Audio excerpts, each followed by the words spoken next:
Arestado ang isang regional priority, target o high-value individual o HVI sa isinagawang bypass operation sa San Carlos City, Pangasinan noong Agosto 13 na nagresulta sa pagkakasamsam ng hinihinang Shabu na tinatay nagkakahalaga ng 340,000 pesos.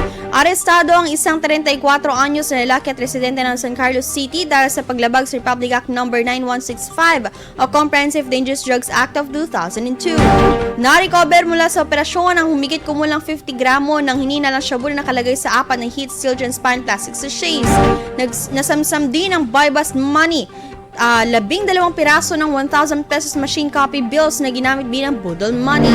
At isang asul na pouch na pinaglagyan umano ng hinina ng ilegal na droga. Dinala ang suspect at mga nakumpiska ebidensya sa kinaukulang police office para sa dokumentasyon at disposisyon habang inihahanda ang kaukulang kaso sa ilalim ng Republic Act No.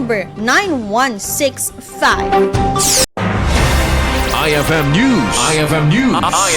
IFM News.